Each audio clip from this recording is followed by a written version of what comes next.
तो सोलापुरात गुरुपौर्णिमेनिमित्त अक्कलकोट इथे श्री स्वामी समर्थ महाराजांच्या दर्शनासाठी भाविकांची अलोट अशी गर्दी झाली आहे। महाराष्ट्र, कर्नाटक, आंध्र प्रदेश तसंच इतर राज्यांमधूनही हजारो भाविक इथे दाखल झालेत। श्री स्वामींच्या समाधीस्थळी सुद्धा दर्शन घेण्यासाठी पहाटेपासूनच रांगा लागलेल्या आहेत, तर वटवृक्ष परिसरामध्ये आणि वटवृक्ष मंदिरातही प्रचंड गर्दी झाली आहे। लोक पहाटेपासून रांगेत उभे आहेत। मंदिर परिसर फुलांनी आणि रोषणाईनं सजवण्यात आलाय। विविध धार्मिक कार्यक्रम, कीर्तन, भजन, महाप्रसाद असं आयोजन या ठिकाणी करण्यात आले। प्रशासनाकडून गर्दीचं नियंत्रण राखण्यासाठी पोलीस बंदोबस्तही तैनात करण्यात आलाय। तसंच स्वयंसेवकांचीही नेमणूक करण्यात आली आहे। गुरुपौर्णिमा हा दिवस गुरु शिष्य परंपरेला समर्पित, त्यामुळे स्वामी समर्थ हे अनेकांच्या दृष्टीनं मार्गदर्शक असल्यामुळे या दिवशी त्यांचं दर्शन घेणं विशेष पुण्यप्रद मानलं जातं।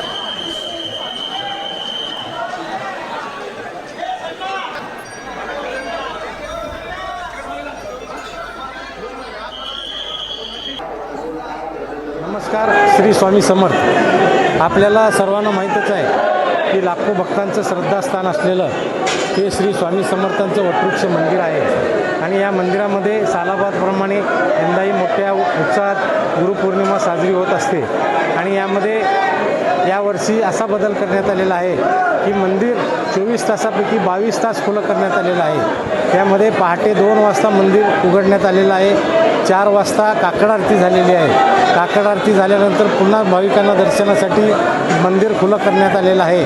त्यानंतर 10:30 वाजता परंपरेप्रमाणे नैवेद्य आरती होणार आहे। त्यानंतर पुन्हा मंदिर दर्शनासाठी खुलं करण्यात येणार आहे। त्यानंतर संध्याकाळी 7 वाजता जी शेजारती असते महाराजांची, आज गुरुवार असल्यामुळं पालखी सोहळा असतो मंदिरामध्ये, तो पालखी सोहळा देखील संध्याकाळी 7 वाजता होऊन शेजारती होऊन पुन्हा दर्शनासाठी मंदिर खुलं करण्यात येऊन 12 वाजता हे मंदिर बंद होईल। म्हणजे आज गुरुपौर्णिमेच्या दिवशी रात्री 12 वाजता हे मंदिर बंद होईल आणि यासाठी भाविकांनी दर्शन सुलभ व्हावं यासाठी दररोजचे होणाऱ्या नित्य नियमाने जे अभिषेक आहेत ते अभिषेक न होता जे स्वामी भक्त अभिषेक करतील त्यांना चरणाला प्रसाद लावून देण्यात येईल।